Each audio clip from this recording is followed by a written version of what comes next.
untuk diimarahkan. Tetapi Syekh, masjid itu kurang besar untuk kita jemput Syekh ke masjid itu. Sebab kalau kita tengok apabila Syekh datang, lamakan jemaah akan hadir. Jadi ada satu lagi masjid, Masjid Bandar Tasik. Masjid Bandar Tasik Senangin itu lebih kurang ada 3,000 buah rumah. Mereka adukan perihal saya. Pada mulanya saya hanya berdiam diri kerana bagi saya biarlah pihak JKR ataupun biarlah pihak kerajaan menyelesaikan masalah yang timbul sebelum saya menjadi adun kawasan di sini. Tetapi apabila desakan daripada jemaah dan apabila melihat tidak ada gerak kerja setelah masjid itu terbengkalai, maka saya mula masuk ke kawasan. Maka saya hubungi JKR, saya hubungi SUK, tanya status. Apabila saya dapat tahu bahawa Masjid Bandar Tasik Senangin ini yang mampu memuatkan 1,500, rupa-rupanya kontraktor yang dianggurkan projek itu dia tidak bayar kepada subkon beliau. Bayangkan, kontraktor itu adalah seorang Muslim, orang Islam, tetapi apabila diberikan amanah untuk menyiapkan sebuah masjid untuk orang Islam, beliau tidak melaksanakan amanah dengan betul. Maka Syekh, saya merayu, saya bagi tu JKR, haramkan kontraktor ini masuk ke dalam lengging lagi ataupun Negeri Sembilan ni. Kerana kalaulah masjid pun beliau berani makan duit, apatah lagi projek-projek yang lain. Maka saya mendesak kerajaan negeri setelah hampir 3 tahun, 2 kali saya bawakan perihal Masjid Bandar Tasik Senangin di dalam Dewan Undangan Negeri untuk diturunkan bajet tambahan kerana bajet yang sebelum ini telah burst, telah tidak dapat menyelesaikan. Dan kita tahu saban tahun, saban hari minyak naik, diesel naik, akan mengakibatkan kos barang naik. Jadi kita kena selesaikan segera sebelum harga melambung naik. Alhamdulillah, setelah desakan demi desakan, akhirnya peruntukan telah diluluskan sebanyak 4 juta ringgit untuk menyiapkan Masjid Bandar Tasik Senangin. Saya juga Syekh, kerana saya takut masalah yang sama ulang kembali. Kita tahu masalah sekarang tidak tentu, harga minyak, harga barang, ketidaktentuan harga, dan saya takut nanti masjid itu gagal dilaksanakan lagi sekali. Maka saya telah melantik 15 semua pengurusi-pengurusi penduduk menjadi jawatan kuasa untuk memantau masjid itu, menjadi mata dan telinga saya supaya mereka sampaikan kepada saya sekiranya ada masalah kelewatan untuk mendirikan masjid. Alhamdulillah, mereka menjalankan kerja dengan bagus. Mereka sentiasa melaporkan kepada saya sehingga pada hari ini, dan saya dimaklumkan masjid itu akan siap pada Januari 2027. Ada satu permasalahan, rupa-rupanya penduduk Bandar Tasik Senangin dan penduduk Delengging ni sangat bermurah hati. Mereka telah dalam proses yang dulu 3 tahun lepas, mereka telah beramai-ramai buat collection sebanyak RM150,000 untuk mengindahkan masjid tersebut. Malangnya, setelah 3 tahun, pengurusi interim masjid ketika itu tidak melaksanakan amanah dengan betul. Dia tidak menjaga RM150,000 amanah untuk memegang amanah itu dengan betul. Maka akhirnya wang RM150,000 itu dibekukan oleh pihak bank. Kerana setiausahanya sudah hilang, bendaharinya sudah hilang, dan jawatan kuasanya sudah hilang. Maka sangat sukar untuk kita keluarkan balik RM150,000 ini milik rakyat untuk membangunkan masjid itu. Maka saya telah mendesak Jabatan Agama Islam untuk melantik jawatan kuasa yang baru untuk membantu supaya wang RM150,000, hampir RM150,000 dapat kembali kepada pihak masjid yang ada sekarang. Alhamdulillah, dibantu oleh penduduk-penduduk di kawasan itu dan diberi kerjasama oleh Jabatan Hal Ehwal Agama Islam Negeri Sembilan, kita dapat kembali duit RM150,000 itu sekarang untuk kita indahkan masjid itu. Jadi harapan saya, Syekh, apabila selesai saja Masjid Bandar Tasik Senangin itu, saya ingin menjemput Syekh-Syekh sekalian untuk kita adakan lagi selawat lenggih berselawat di sana. Boleh? Boleh Syekh InsyaAllah. Jadi Syekh pun dah kata insyaAllah.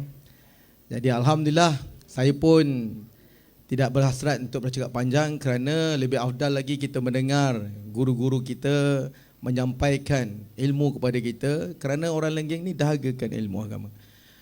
Itu saja daripada saya. Semoga kita dapat berjumpa lagi di masa yang akan datang Syekh. Dan saya mengharapkan apabila sesiap saja masa itu, kita akan buat jemputan pertama Habib Ali Zainal Abidin dan rakan-rakan. Wabillahi taufiq wal hidayah. Assalamualaikum warahmatullahi wabarakatuh.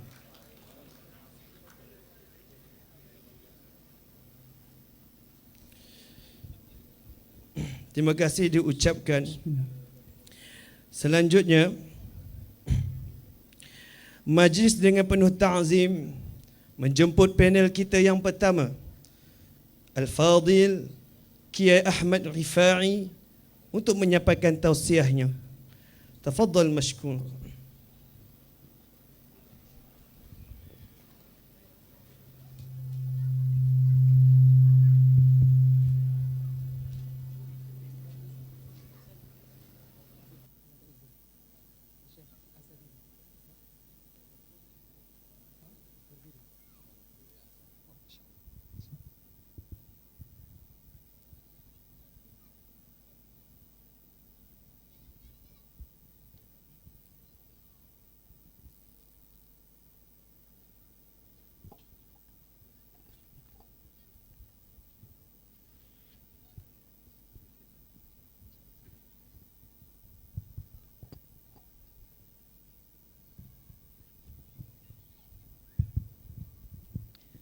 Assalamualaikum warahmatullahi wabarakatuh. Alhamdulillah bini'amatihi tatimmus sholihat Birihi awliyaihi wa ahibbaihi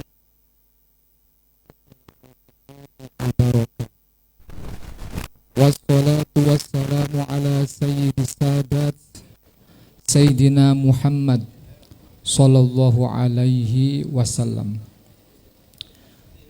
wa ala alihi wa ashabihi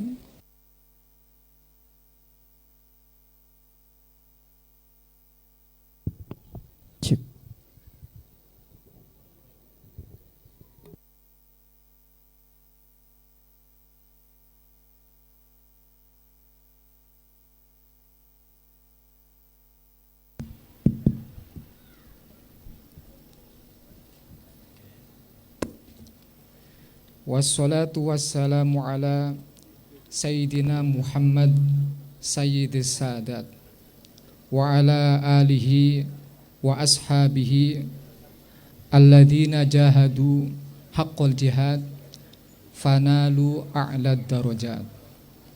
Amma ba'd.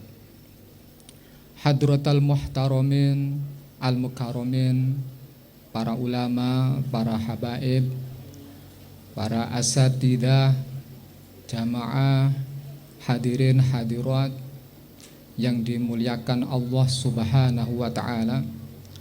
Wabil khusus Sayyidil Habib Ali Zainal Abidin Al-Hamid, wabil khusus Asy-Syaikh Niyaz Al-Adni, aslahallahu umural muslimina bibarakatihima, amin amin ya rabbal alamin.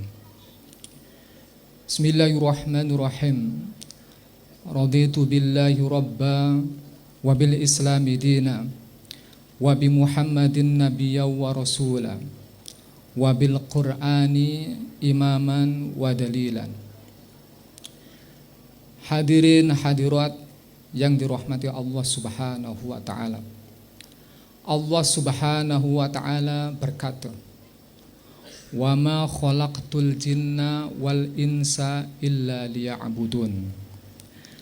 Wa ma khalaqtu, tidak sekali-kali saya menciptakan. Wa ma khalaqtul jinna wal insa, al jin, al insa, wal insa dan manusia, illa liya'budun, kecuali untuk menyembah Allah Subhanahu wa taala.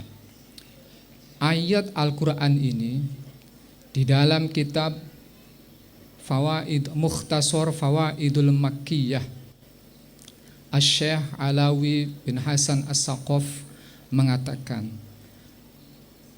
ayat itu sebagai dalil bahwa annal ibadata jauharoni,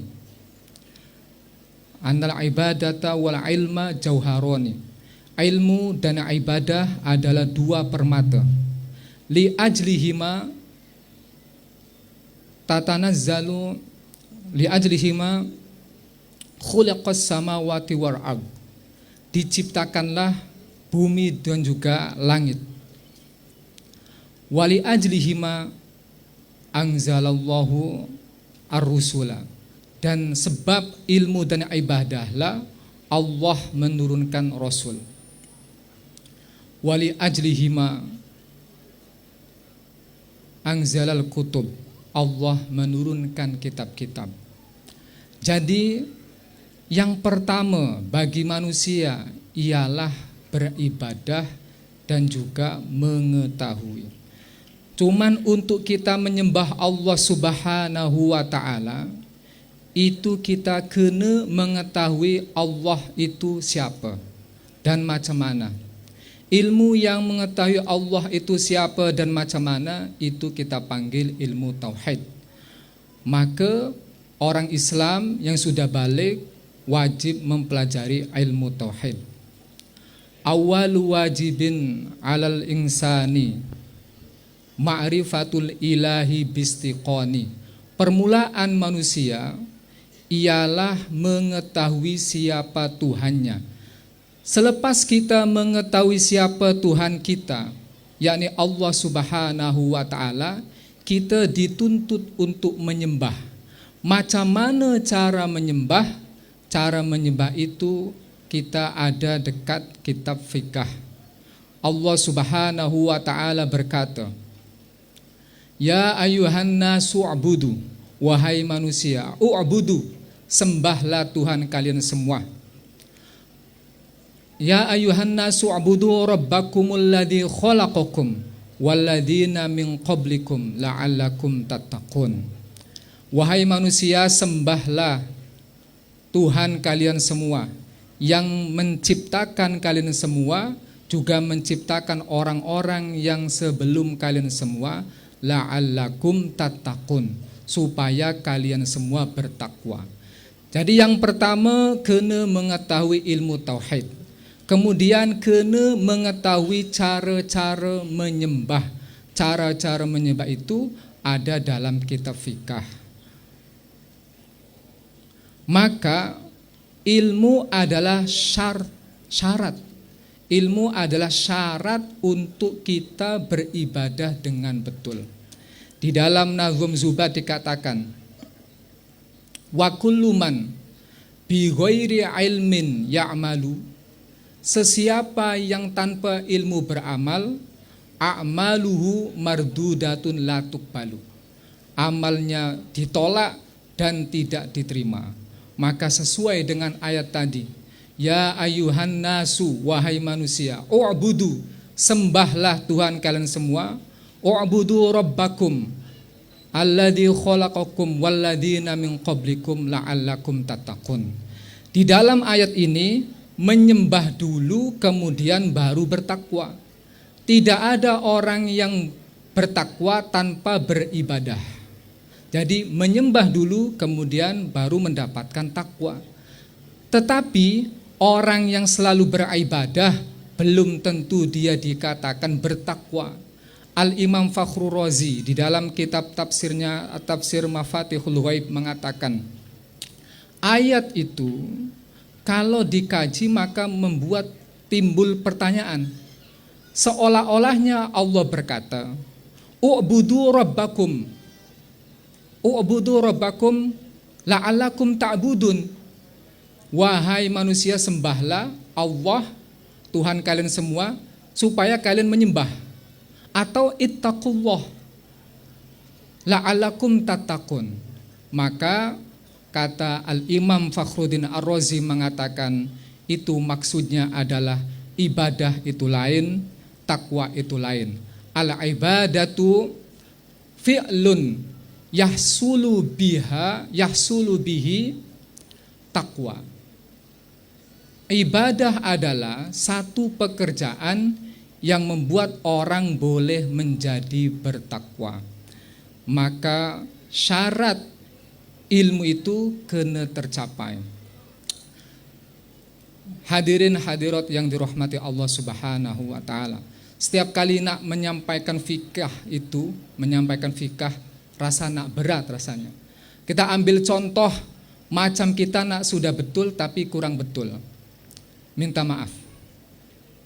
Perempuan ataupun laki-laki yang rambutnya itu panjang, rambutnya panjang kemudian rambut depan telinga ini sebelum berwudu diletakkan dekat belakang. Kemudian dia berwudu, maka wudu dia tidak sah. Sebab apa? Rambut yang dekat depan telinga betul-betul ini masih kawasan wajah. Basuhan wajahnya tidak sah, wudunya tidak sah. Wudunya tidak sah, sholatnya tidak sah. Maka wajib mencari ilmu sampai benar betul-betul. Saya baca dekat kitab Hasyiah I'anatut Thalibin, tulisan daripada Sayyid Bakar Syato. Tulisan itu memang rasa nak terpukul hati. Di dalam fikah, khusyuk itu sunnah hukumnya. Kita sholat khusyuk hukumnya sunnah. Maknanya kalau kita sholat tak khusyuk sah, betul. Tapi Sayyid Bakar Syato mengutip daripada ulama-ulama pakar tasawuf, termasuklah Imam Ghazali. Khusyuk itu sunnah memang, tapi jika ada orang yang sholatnya tidak khusyuk, ingkito usawab atau la yusabu, sholatnya tidak mendapatkan pahala. Sholatnya hanya setakat menggugurkan kewajiban, tidak mendapatkan dosa, tapi tidak mendapatkan pahala. Itu pedih kita baca. Maknanya apa? Setiap kali sholat kita kena khusyuk, bukan setakat zahir, jawarih, anggota badan kita yang diam, tapi hati kita juga kena mentadabbur, tahu makna, maksud daripada apa yang kita baca. Bahkan tulisannya itu lagi dahsyat. Di situ dikatakan min hururi syaiton zikrul akhirat engda sholat. Sebagian daripada tipu daya syaiton adalah orang tengah sholat dia mengingat akhirat, sehinggalah dia sholatnya nampak khusyuk, padahal sholatnya itu tidak khusyuk, tidak sesuai. Berbeza jika dia sholat kemudian apa yang dia baca itu berkaitan dengan akhirat, maka ingatlah akhirat. Bermaksud khusyuk di sini ialah anggota badan kita itu tenang, kemudian hati kita merasakan, memaknai apa yang kita baca. Siapa yang tak buat macam itu? Dengan berat hati disampaikan ada la yusabu, sholatnya tidak mendapatkan pahala. Bahkan saya baca ada lagi, ya Allah, pedih. Di dalam kitab Asal Sabil Ma'in fi Toroikil Arba'in, 40 torikoh yang awal, yang asas. Di dalam torikoh Naksabandiyah, jika ada orang yang wirid, apapun wiridnya, 40 kali wiridan itu dibaca, hatinya tak terasa apa-apa, maka itu bermaksud wiridnya itu tidak diterima. Itu kitab-kitab kalau kita baca memang pedih, tapi bermaksud bukan untuk menghentam kita, tapi untuk menambah baik pribadi kita. Jadi yang pertama, ilmu adalah syarat. Nak sampaikan banyak, tapi saya sungguh ya Allah sangat segan dengan Al-Habib Ali Zainal Abidin, dengan Syekh Niyaz. Jadi saya akan sampaikan sedikit lagi ya. Yang kedua, ilmu adalah alatun linailil hidayah. Ilmu adalah alat untuk mendapatkan hidayah. Pada satu masa, Siti Khadijah radhiyallahu anha tahu Nabi Muhammad SAW adalah seorang nabi melalui ilmunya yang dipelajari, mempelajari kitab Taurat, kitab Injil yang masih murni.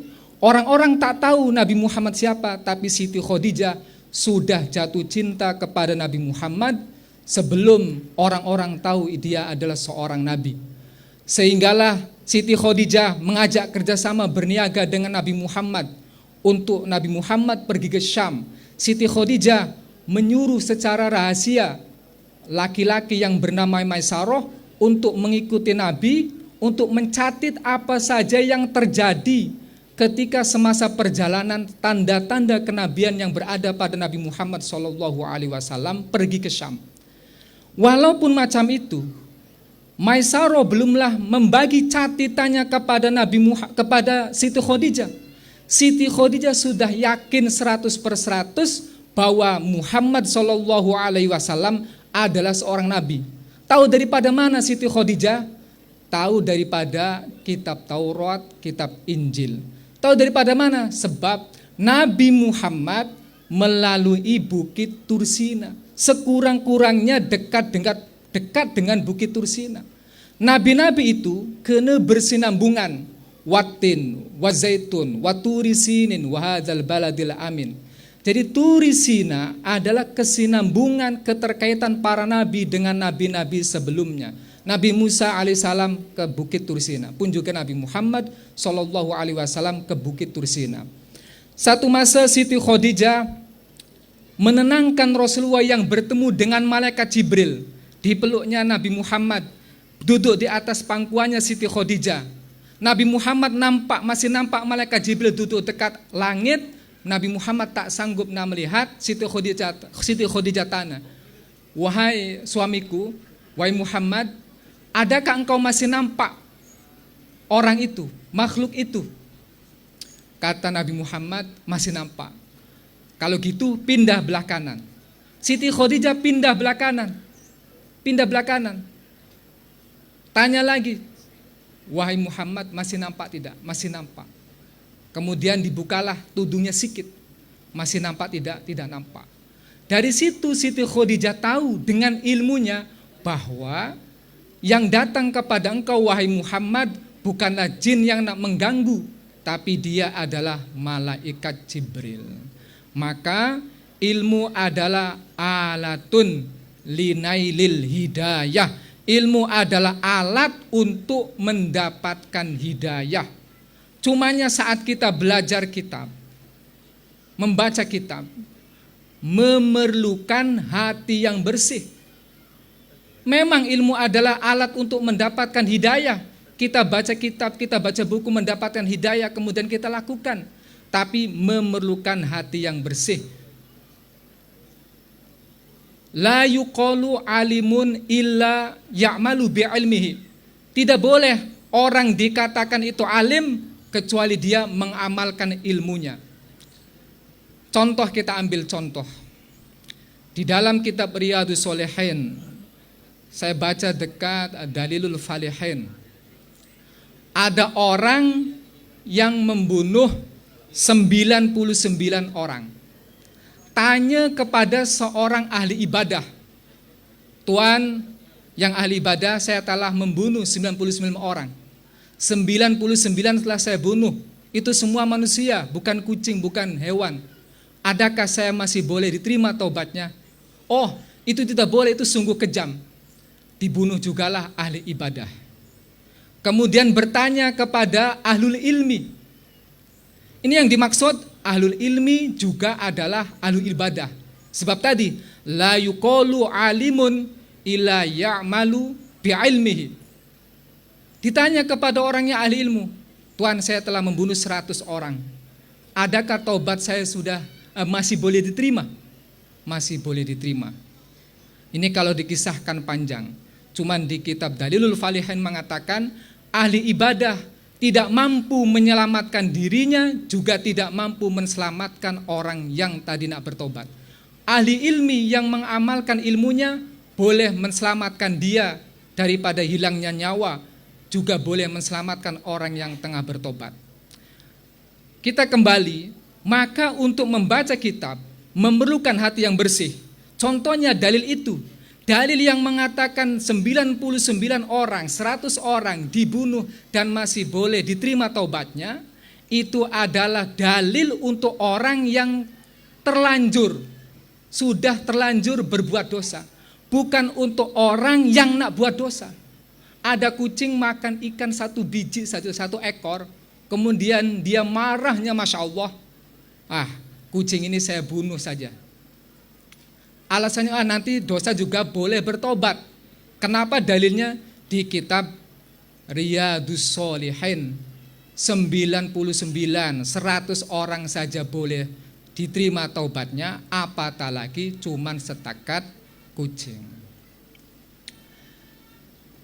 Hadirin hadirat yang dirahmati Allah, sesuai tajuk acara ini, tajuknya adalah hijrahlah kampungku ke pangkuan ilmu. Jadi sebenarnya para orang-orang yang membentuk acara ini, wahai tuan-tuan, tujuannya adalah lengging ini nak hidupkan balik dari sudut ilmunya, imarahnya ilmu. Jadi selepas ini saya harap siapapun yang boleh berkemampuan untuk menjayakan, mengimarahkan lengging ini menjadi kampung ilmu, mohon untuk dibantu dengan orang-orang yang dekat sini. Akhirul qauli ihdinas siratal mustaqim. Assalamualaikum warahmatullahi wabarakatuh.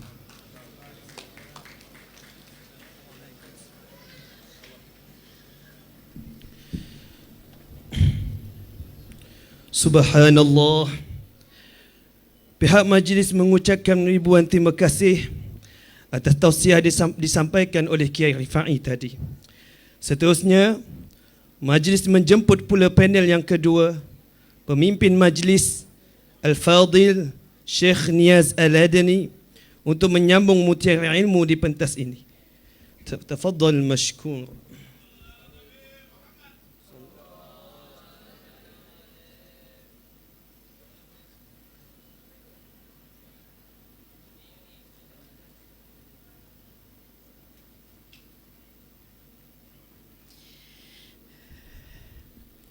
الحمد لله نحمده سبحانه وتعالى الذي جمعنا وإياكم في هذه الساحة المباركة.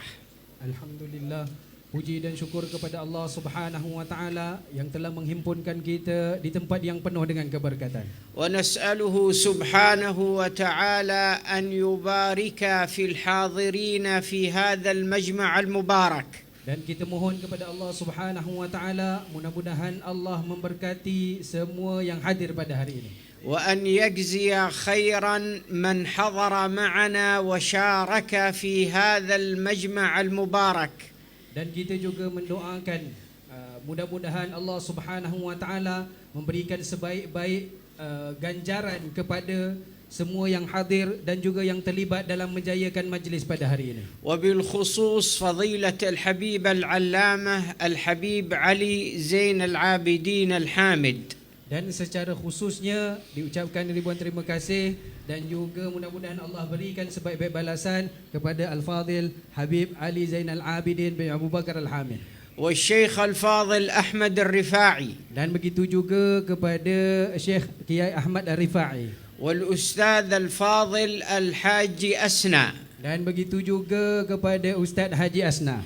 والداتو يوسف. Dan kepada Datuk Yusuf. وكل من حضر في هذا المجمع المبارك في هذه المدينة المباركة. Dan kepada semua yang hadir di tempat yang diberkati ini, dan mudah-mudahan Allah berikan juga ganjaran kepada penduduk di seluruh daerah ini. ومجمعنا هذا بمناسبة الهجرة الشريفة.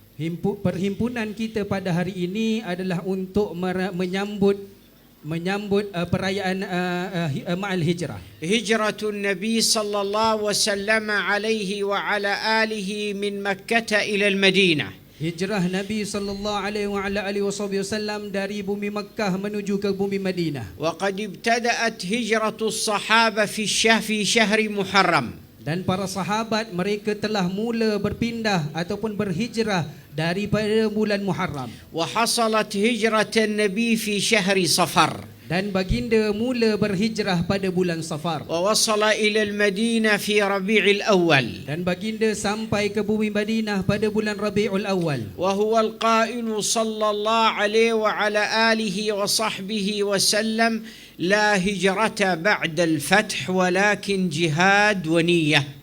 Baginda sallallahu alaihi wasallam menyebutkan bahawasanya tidak ada lagi hijrah selepas hijrah Nabi sallallahu alaihi wasallam, yang tinggal hanyalah jihad.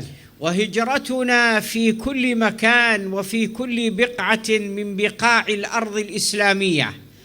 Hijrah itu terjadi di seluruh dunia.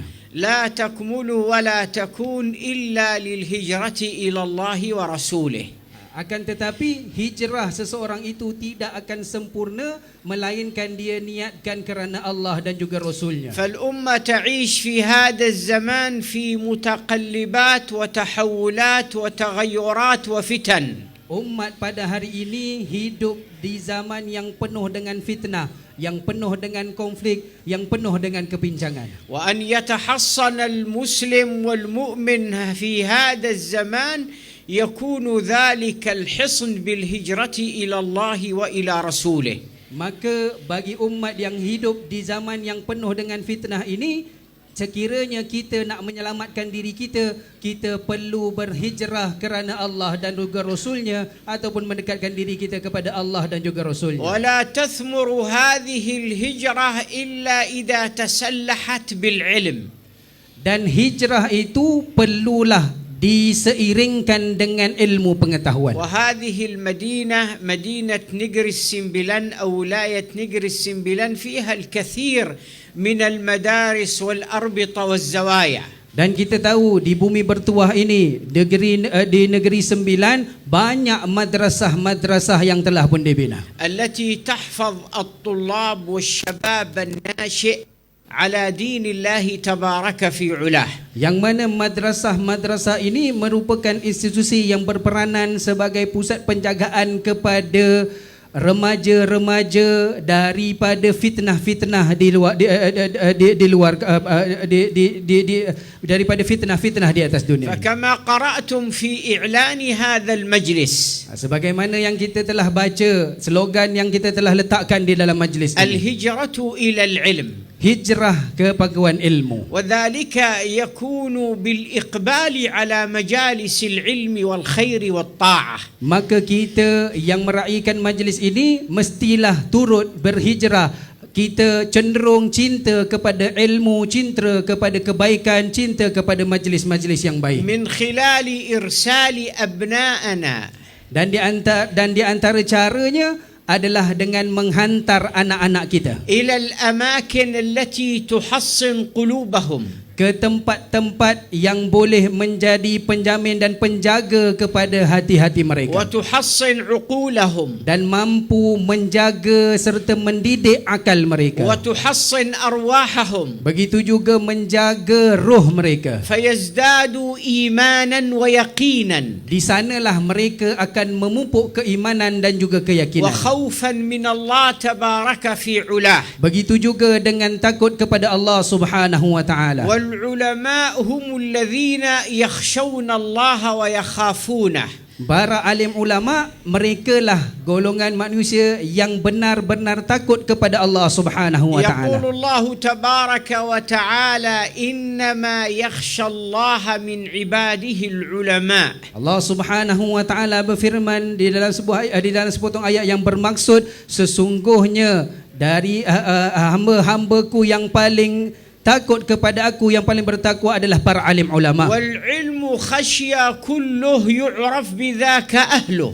Dan ilmu itu hasilnya adalah khasyah, perasaan takut kepada Allah Subhanahu wa taala, dan yang tahu hanyalah ahlinya sahaja. فبالعلم يزداد الإيمان Dengan ilmu kita dapat memupuk dan meningkatkan keimanan kita. ويتوجه العبد إلى الواحد المنان Dan kita akan membentuk diri kita menjadi hamba yang beribadah dan mendekatkan diri kepada Allah Subhanahu wa taala. لأن العابد العالم عند الله مقدم على العابد الغير عالم. Sesungguhnya hamba Allah yang rajin beribadah dan berilmu, mereka lebih dekat dengan Allah Subhanahu wa taala berbanding dengan hamba Allah yang tidak berilmu. فالعلم مسؤولية الآباء تجاه الأبناء.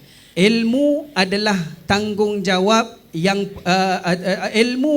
tanggungjawab ibu bapa, dan mereka mestilah menyediakan untuk anak-anak mereka. فلا بد على الآباء أن يستشعروا هذه المسؤولية.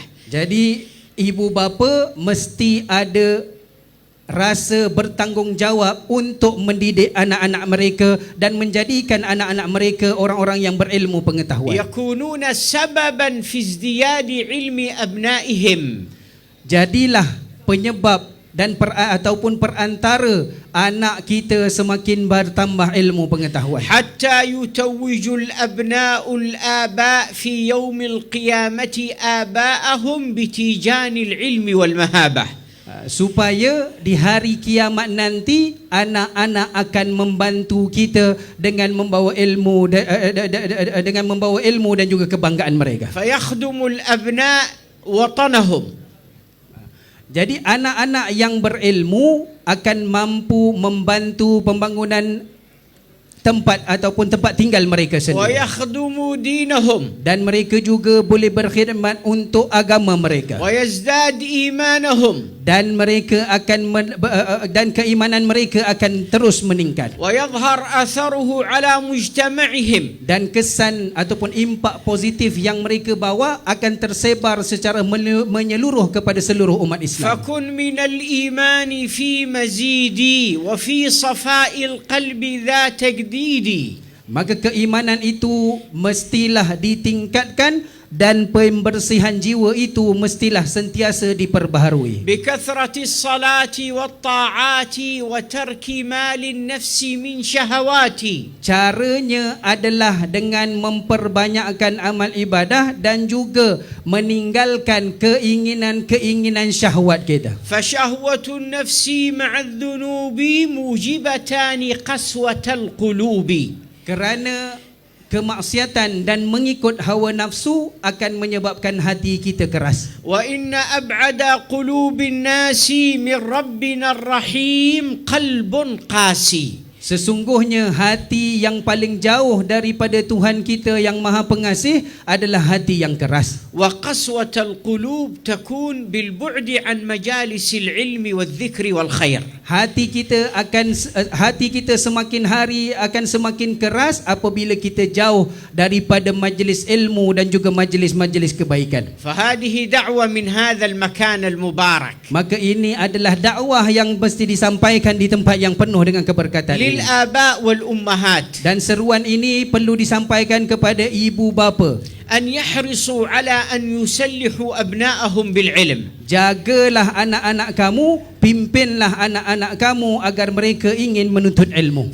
فيرسلوهم إلى المدارس. Hantarlah mereka belajar di وإلى madrasah-madrasah المجالس. dan bawa mereka untuk hadir ke majlis-majlis ليأخذوا العلم والأدب. supaya mereka belajar ilmu berserta dengan adab. وقد كان الإمام مالك بن أنس Imam Malik ibnu Anas وهو في سن 7 من عمره. ketika itu baru berumur 7 tahun. تأخذه أمه قبيل الفجر إلى مجلس إمام مدينة رسول الله الإمام ربيعة الرأي.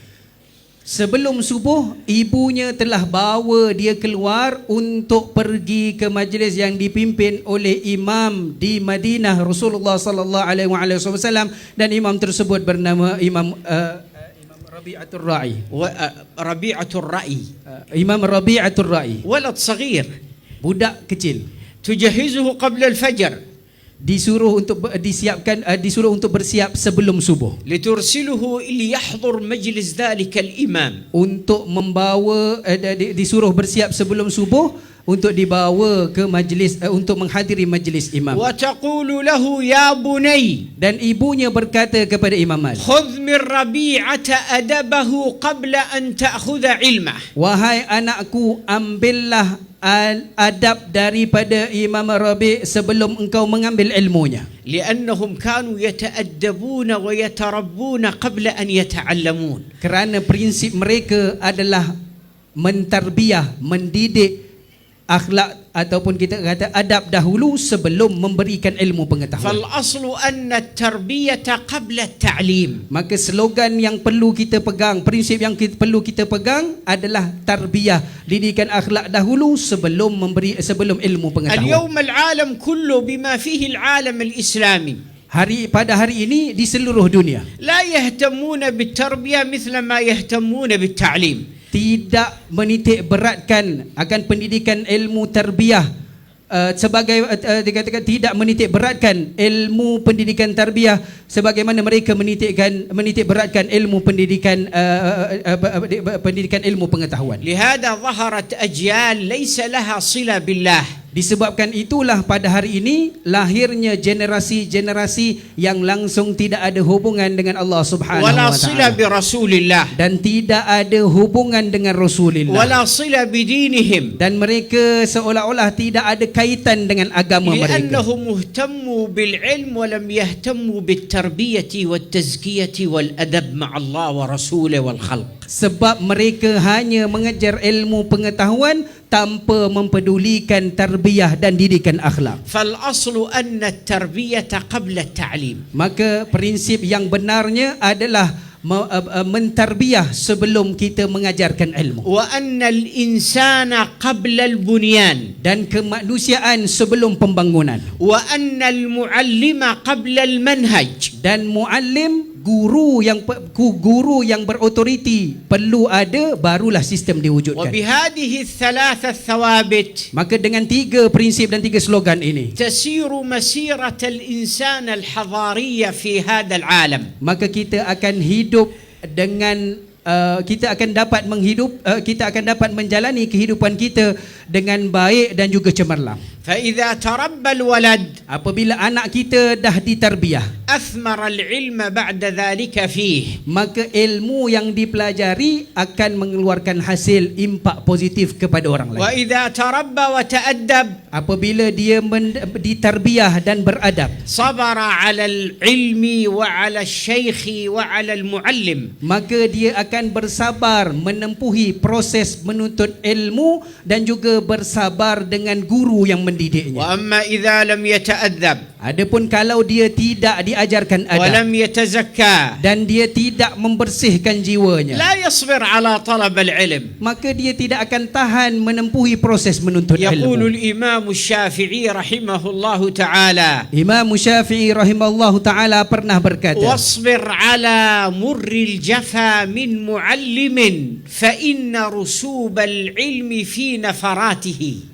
bersabarlah kamu di atas bersabarlah kamu dengan didikan gurumu kerana kesan ilmu, hasil daripada ilmu itu ada pada ketegasan mereka. ومن لم يذق مر التعلم ساعة تجرع ذل الجهل طول حياته. Siapa yang tidak mampu ataupun kita tidak bersedia menanggung kepahitan yang sebentar dalam menuntut ilmu, maka bersedialah untuk menanggung kepahitan kejahilan seluruh hidupnya. ومن فاته التعليم وقت شبابه فكبر عليه 4 لوفاته. Maka siapa yang menyia-nyiakan umur mudanya tidak digunakan untuk menuntut ilmu, maka angkatlah takbir sebanyak 4 kali sebagai lambang kematiannya. وذات الفتى والله بالعلم والتقى إن لم يكونا فلا اعتبار لذاته. Sesungguhnya kemuliaan pemuda itu ada pada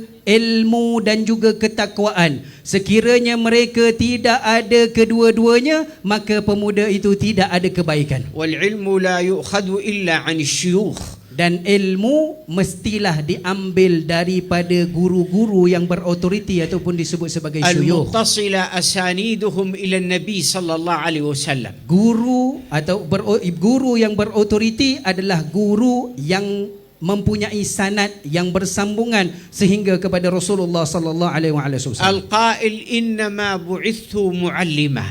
Yang mana baginda sendiri pernah menyebutkan, sesungguhnya aku diutuskan sebagai muallim, sebagai guru. والأدب لا يؤخذ إلا عن رجال الأدب والتربية والتزكية. Sama jugalah dengan adab. Adab mestilah diambil daripada orang-orang yang berautoriti, diambil secara bersanad, diambil secara bersanad. المسندة أسانيد تربيتهم وأدبهم إلى النبي محمد. Kerana guru yang berautoriti untuk mentarbiah adalah orang yang pernah menempuhi proses tarbiyah, dan sanad tarbiyah mereka itu menyambung sehingga kepada Rasulullah sallallahu alaihi wasallam. القائل أدبني ربي فأحسن تأديبي. Baginda sallallahu alaihi wasallam pernah bersabda, sesungguhnya Allah yang telah mengajarkan aku adab, maka baiklah adabku. فلا يؤخذ العلم من كتاب. Jangan kita ambil ilmu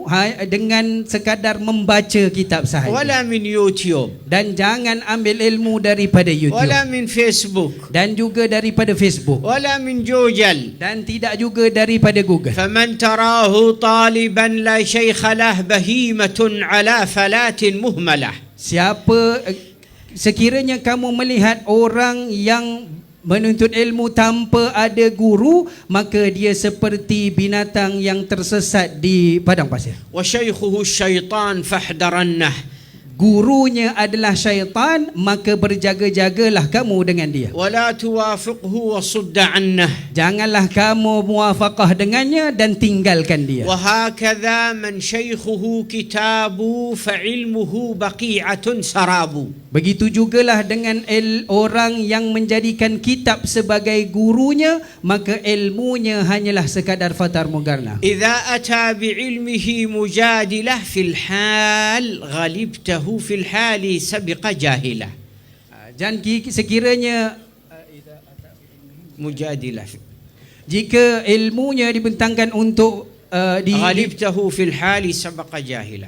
diperdebatkan, maka akan nampak nyata ataupun jelas kejahilannya. فهذه دعوة إلى أن نرسل أبنائنا إلى المدارس. Maka di sini Sayyidi Syekh Nia sebagai pemimpin majlis pada hari ini menyeru semua ibu bapa untuk hantar anak-anak mereka belajar di madrasah dan sekolah-sekolah agama, حتى يسعدوا في الدنيا والآخرة. agar kamu dan mereka gembira dan bahagia di dunia dan di akhirat. يقول الإمام الشافعي من أراد الدنيا فعليه بالعلم. Imam Syafi'i pernah berkata, siapa yang ingin dapatkan dunia maka dia perlukan ilmu. ومن أراد الآخرة فعليه بالعلم. Dan siapa yang ingin mengejar akhirat dia juga memerlukan ilmu. ومن أرادهما فعليه بالعلم. Dan siapa yang inginkan kedua-duanya dia juga memerlukan ilmu. نسأل الله أن يشرح صدورنا بالعلم. Mudah-mudahan Allah Subhanahu wa taala lapangkan dada kita untuk mendapat ilmu. وأن يجعلنا من أهل الحلم. Dan Allah jadikan kita daripada kalangan orang-orang yang وأن يرفع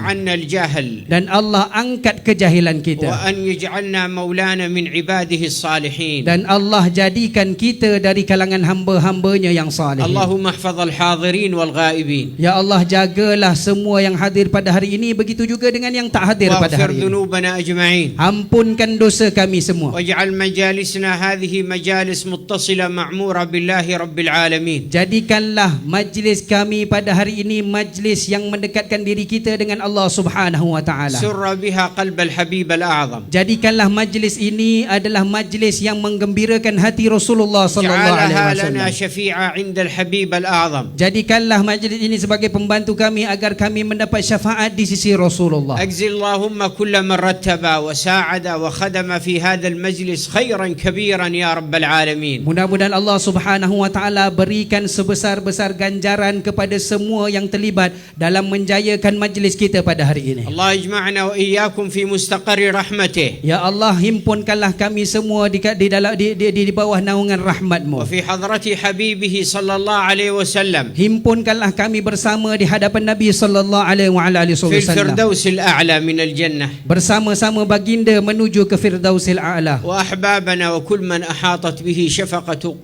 قلوبنا والمسلمين أجمعين. وصلى الله وسلم على سيدنا محمد نبي الأمي وعلى آله وصحبه وسلم والحمد لله رب العالمين. العفو منكم.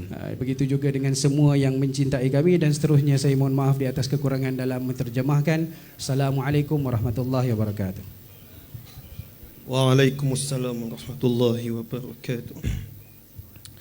Alhamdulillah, jutaan terima kasih atas tausiah daripada pemimpin majlis Syekh Niaz Al-Adani tersebut. Kemuncak majlis ilmu kita pada malam ini, marilah sama-sama kita pasang telinga dan bukakan hati untuk mendengar tausiah penutup daripada Al-Habib Ali Zainal Abidin Al-Hamid. Tafaddal mashkur.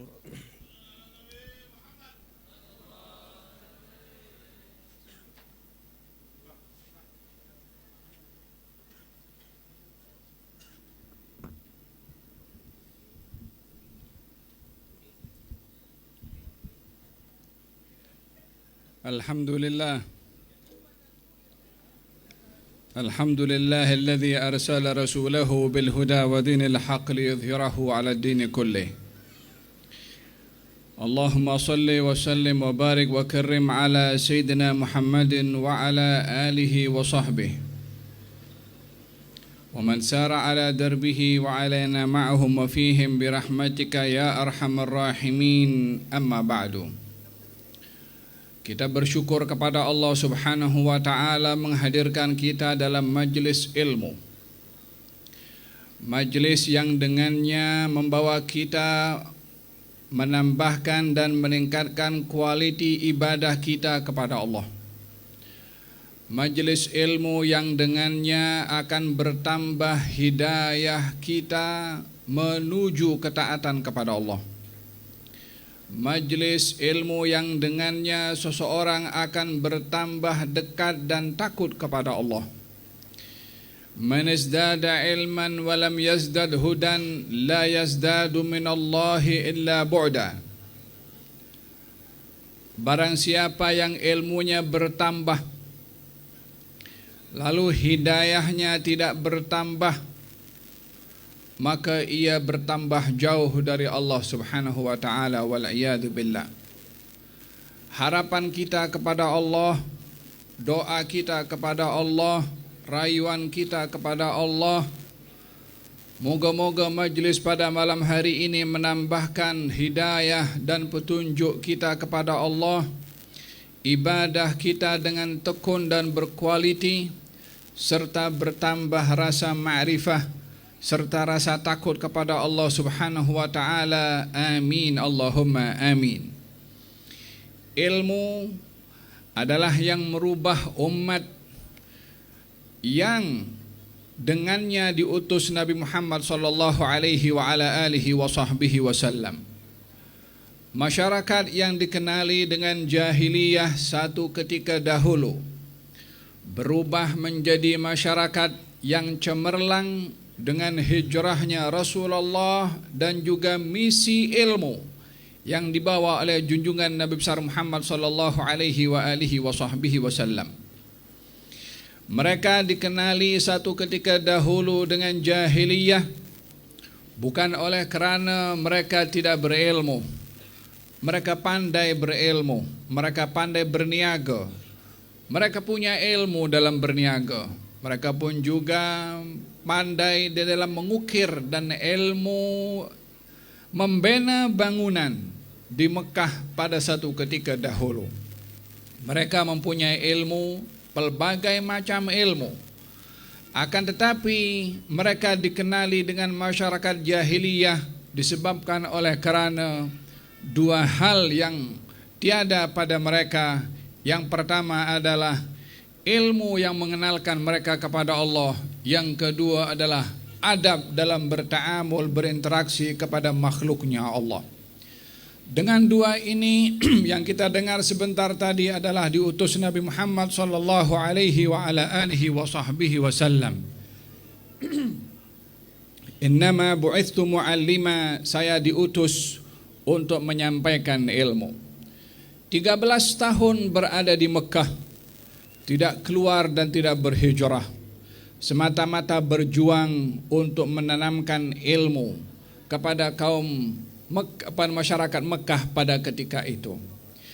3 silibus utama yang dipegang oleh Rasulullah sallallahu alaihi wasallam.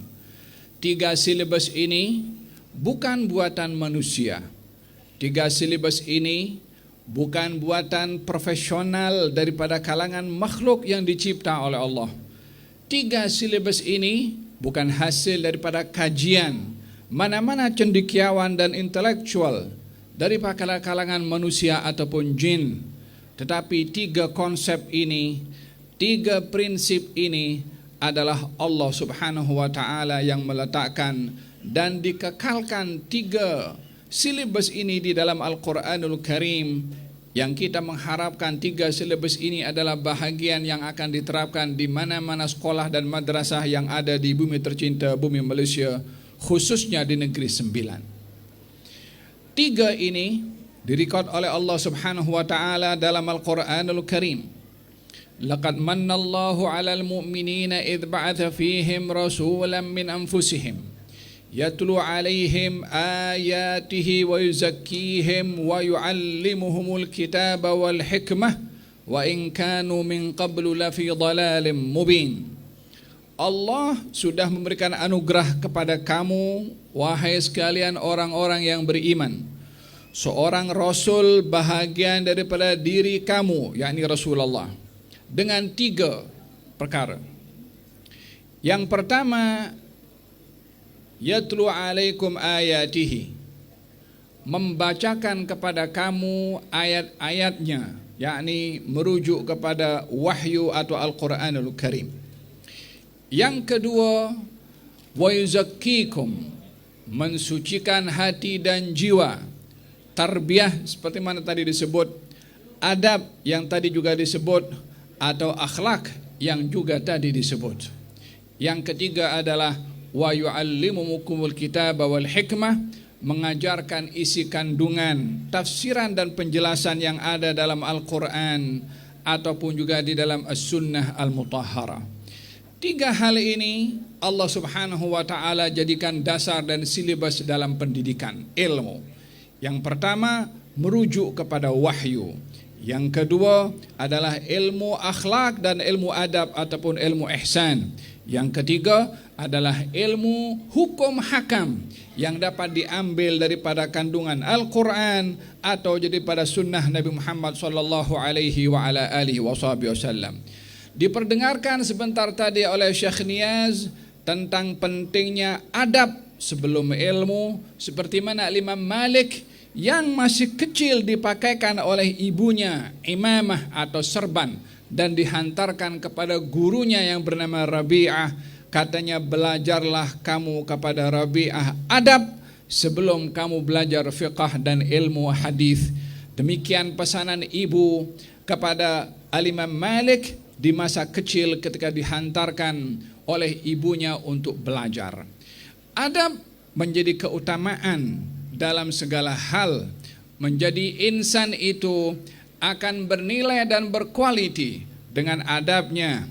Ada kalanya ilmu tanpa adab boleh menyebabkan orang tergelincir disebabkan oleh kerana hanya mengedepankan ilmu tanpa ada adab, yang ia menjadi iringan kepada ilmu yang tak terpisahkan satu dengan yang lainnya. Peranan orang tua dalam mendidik anak-anak sangat penting. Sayyidina Syekh Abdul Qadir Al-Jailani di masa kecilnya dididik oleh seorang ibu yang ayahnya sudah meninggal dunia. Peranan orang tua sangat penting. Ibunya mengatakan kepada beliau di masa masih kecil, katanya, wahai putraku, ayahmu meninggal dunia dan meninggalkan beberapa wang untuk keperluan kamu belajar. Maka amanah itu saya sampaikan kepada kamu untuk kamu belajar pergi ke Baghdad. Inilah bekalan uang yang ditinggalkan oleh ayah kamu. Gunakan duit ini seperlu yang kamu perlukan, yakni jangan membazir. Disimpan duit itu dalam poketnya. Dan kata si ibu mengatakan, wahai putraku, aku berwasiat kepada kamu, jangan kamu berdusta kepada sesiapapun. Ketahuilah bahwasanya perbuatan kamu akan dilihat oleh Allah Subhanahu wa taala, dan pesan aku kepada kamu ini Allah lah yang menjadi saksi. Ingin memberitahukan kepada si anak, walaupun ibu tak nampak kamu buat apa di luar, tapi Allah menjadi saksi ke atas segala perbuatan kamu. Bukan hanya dipesankan jangan berdusta karena dusta itu tidak baik.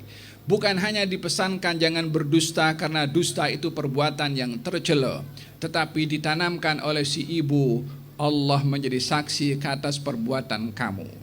Syekh Abdul Qadir Jailani mengambil wasiat ini dengan sungguh-sungguh di perjalanan kafilah yang juga beliau ikut dalam perjalanan itu untuk belajar ke Baghdad, dihantar oleh ibunya. Karena ibu merasa bertanggung jawab terhadap anaknya seperti mana didengarkan tadi. Kita bertanggung jawab sebagai seorang orang tua untuk memastikan anak kita belajar di tempat yang benar, di guru yang betul-betul dapat mendidik hati dan jiwa serta minda, sehingga anak itu akan menjadi berkat bagi orang tuanya, bukan hanya di dunia tetapi di barzakh dan juga di akhirat. Dikatakan oleh Al-Imam Ibnul Qayyim dalam kitab Ar-Ruh, seorang ibu mengatakan kepada anaknya, wahai anakku, kalau aku meninggal dunia, jangan lupa kamu menziarahi selalu kepada kuburku. Kata si ibu berpesan kepada anak. Ibunya meninggal dunia, kemudian diziarahi selalu oleh anak sebagai menuruti perintah ibu. Sehingga satu hari anak terlupa untuk menziarahi, sehingga pada satu malam itu si anak bermimpi melihat ibunya. Kata si ibu, kenapa kamu tidak datang menziarahi aku? Kata si anak mengatakan, wahai ibu, kamu menyadari kedatangan aku ketika berziarah ke kuburmu. Kata si ibu, wahai anakku, setiap kali kamu datang ke kubur menziarahi aku, jiran-jiran aku dalam kubur ini sudah mengucapkan tahniah kepada aku. Sekejap lagi anakmu akan datang menziarahi kepada kamu. Demikian si ibu teruja dengan si anak yang menziarahi kubur ibunya. Walaupun sudah meninggal dunia, ibu mendapat manfaat daripada anaknya. Bukan sembarang anak, tapi anak yang dididik dengan betul. Jika tidak, mungkin anak hanya akan menghantarkan ke pusar ke tanah pekuburan. Selepas itu tiada lagi datang menziarahi. Kalaupun menziarahi mungkin setahun sekali ketika hari raya. Demikian keadaan bila anak tidak terdidik dengan tarbiyah yang benar.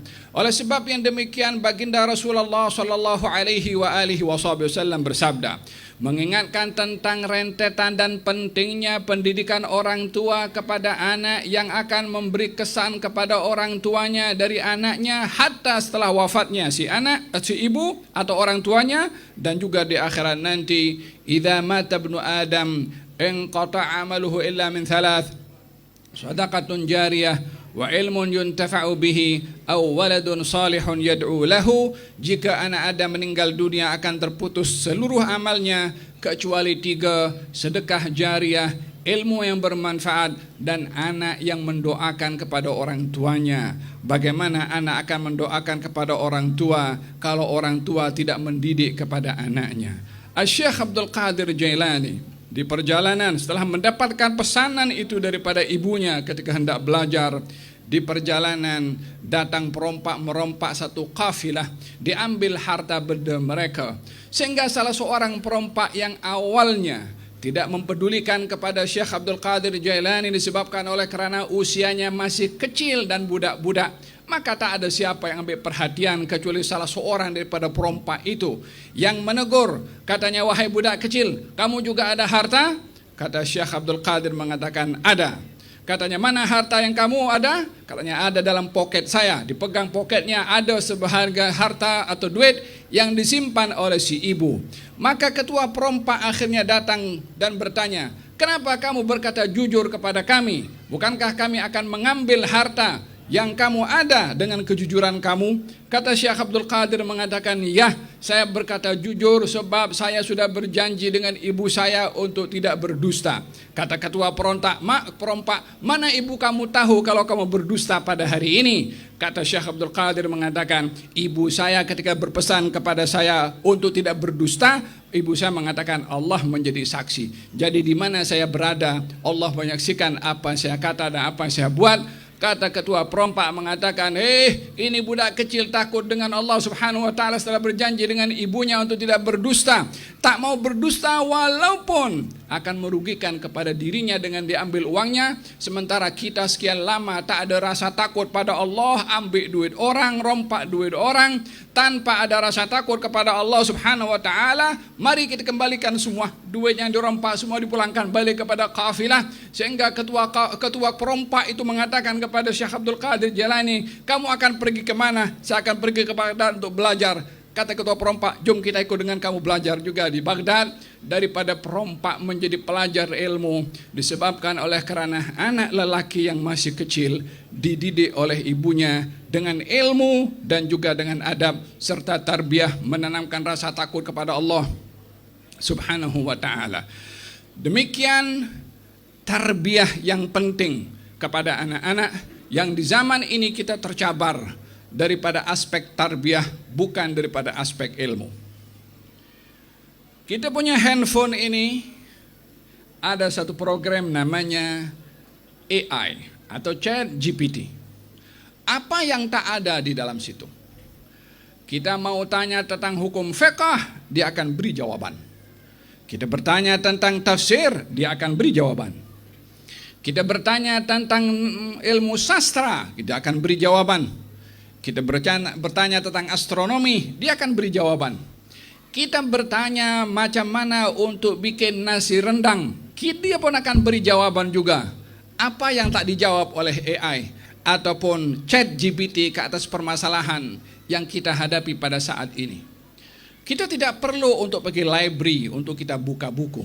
Cukup kita chat saja apa kita punya masalah, bagi pilihan. Bila kita tak setuju dengan jawabannya, kita bagi tahu saya tak setuju dengan jawaban ini. Ada jawaban yang lain tak? Dia akan bagi jawaban yang lain. Sampailah kita puas hati dengan jawabannya. Adakah kita akan menjadikan sumber ilmu yang sedemikian menjadi dasar kepada kita dan generasi untuk mendapatkan ilmu daripada sumber yang kita tidak yakin daripada mana sumber maklumat, sehingga anak-anak kita banyak mendapatkan maklumat tapi tidak punya adab dan tidak ada akhlak. Oleh sebab itu, di akhir zaman, di antara yang diberitahukan oleh Rasulullah sallallahu alaihi wasallam, zaman yang kita secara zahir graduan university setiap tahun makin bertambah. Jumlah kursi dekat university tak cukup sehingga banyak university yang dibangun. Sekolah pun juga makin bertambah bilangannya, selain daripada pertumbuhan masyarakat yang juga bertambah juga. Tetapi persoalannya adalah berapa ramai daripada mereka yang graduate, yang terdidik hati dan jiwanya dan juga memiliki ilmu yang cemerlang sehingga terbimbing ilmunya dengan hati dan jiwa yang ditarbiyah dengan adab dan juga akhlak yang telah dibawa oleh junjungan Nabi besar Muhammad sallallahu alaihi wasallam. Beliau bersabda, di antara tanda-tanda hari kiamat katanya an yurfa'al ilmu diangkat, wa yakthur al jahl, kebodohan makin bertambah. Macam mana kita akan terima secara logik ini? Ilmu diangkat sementara ini handphone saya boleh ada puluhan ribu buku yang ada dalam sini. Macam mana akan diangkat ilmu sementara maklumat ada dalam saya punya pocket? Wa yakthur al jahl, kejahilan akan merajalela, akan banyak orang-orang jahil. Macam mana banyak orang jahil sementara pendidikan dan tempat untuk belajar di mana-mana semakin bertambah dan berkembang. Ia bukan merujuk kepada bertambahnya ilmu secara zahir, tapi ia adalah merujuk kepada manfaat kepada ilmu yang melahirkan rasa takut kepada Allah Subhanahu wa taala.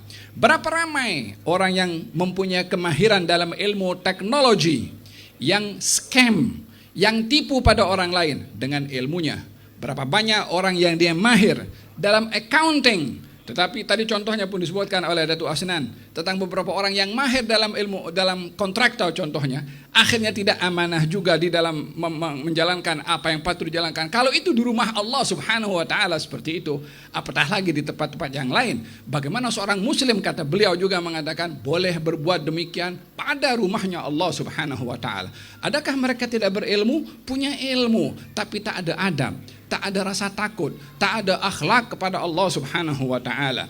Oleh sebab yang demikian, baginda ketika mengatakan ilmu itu akan diangkat, ia merujuk kepada ilmu bermanfaat. Adab yang menjadi teras kepada orang berilmu untuk berinteraksi dengan Allah Subhanahu wa taala. Sayyidina Abdullah ibn Rawaha mahir dalam ilmu, dapat memberikan penilaian pada kuantiti korma sebelum korma itu diturunkan daripada pokoknya. Yakni kalau satu pokok korma itu ada sekian banyak buah korma, sebelum itu buah korma diturunkan untuk ditimbang, dia dah boleh tahu ini korma banyaknya pada pokok ini sekian kilogram. Walaupun tanpa ditimbang, dia ada ilmu seperti itu. Maka dilantik oleh Nabi sebagai salah satu juru account di Baitul Mal untuk menjaga harta benda milik kaum muslimin, yaitu pada kebun atau korma yang menjadi harta kepada kaum muslimin. Terjadi perjanjian antara orang-orang Yahudi Khaybar dengan kaum muslimin akan satu kebun korma yang akan dibagi dua, menjadi hak orang Yahudi sebahagian dan menjadi hak kaum muslimin pada sebahagian yang lainnya. Dan setiap tahun bila musim korma akan dihantarkan oleh Rasulullah Abdullah ibn Rawaha untuk menilai kuantiti korma itu supaya pasti berapa hak kaum muslimin dan berapa hak orang-orang Yahudi. Di sini diajarkan oleh Nabi bagaimana menempatkan hak tepat pada tempatnya, hatta kepada orang bukan Islam, hatta kepada orang Yahudi. Orang Islam bukan mengambil sikap bermusuh sehingga zalim kepada orang bukan Islam. Tidak demikian. Wala yajrimannakum syana'anu qaumin ala alla ta'dilu i'dilu huwa aqrabu littaqwa. Jangan kebencian kamu kepada satu kaum menjadi sebab kepada kamu untuk tidak adil pada kaum itu. Adillah kamu hatta kepada kaum yang kamu benci, hatta kepada kelompok yang kamu tak suka, hatta kepada golongan yang tak bersetuju. Yang namanya adil milik kepada semua yang berhak untuk menerima keadilan, bukan dimonopoli hanya untuk kepada kelompok-kelompok tertentu sahaja. Abdullah ibn Rawaha diutus oleh Nabi disebabkan oleh kerana ilmunya dan juga karena adab dan juga tazkiyah yang ada kepada hati dan jiwa, yang dengan dasar itu baginda Rasulullah mendidik kepada para sahabat. Bukan hanya mendidik minda dengan ilmu, tapi mendidik hati dengan tarbiyah, rasa takut kepada Allah Subhanahu wa taala. Berangkatlah Abdullah ibn Rawaha pergi ke Khaybar, menghitung pada setiap pokok korma yang ada di kebun itu satu demi satu, dan kebiasaannya pada setiap tahun beliau menghitung kuantiti korma semuanya tepat pada beratnya, pada nilainya, sehingga tak ada sesiapa yang terzalimi. Tak terambil hak orang-orang Yahudi oleh orang Islam, tidak pun juga terambil hak orang Islam kepada orang-orang Yahudi. Sehingga tiba satu masa di mana Abdullah ibn Rawaha diutus untuk menilai kuantiti korma yang ada di Khaybar. Maka ketika itu Abdullah ibn Rawaha didatangi oleh ketua Yahudi.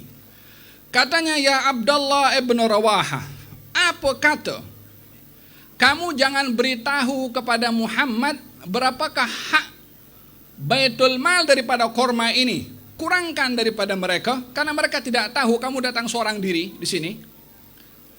Kalau kamu kurangkan pun juga hak orang-orang Islam, mereka pun tak tahu. Lebihkan kepada kami. Sebagai pulangannya, kami sudah mengumpulkan harta benda, barang kemas atau emas daripada kaum wanita orang-orang Yahudi untuk diberikan kepada Abdullah ibn Rawaha. Ingin dirasuah dengan emas, dengan mengorbankan prinsip jujur dan adil dan juga amanah. Inna aradna al-amanata 'ala as-samawati wal ard wal jibal fa abayna an yahmilnaha wa ashfaqna minha wa hamalaha al-insan innahu kana zaluman jahula. Kami Allah menawarkan amanah kepada langit dan bumi serta gunung ganang. Ya subhanallah, amanah apa itu ditawarkan kepada langit yang tidak ada di cakrawala ini kecuali di bawah langit. Bukan hanya satu langit yang di-offer oleh Allah, tapi samawat, 7 langit semuanya di-offer.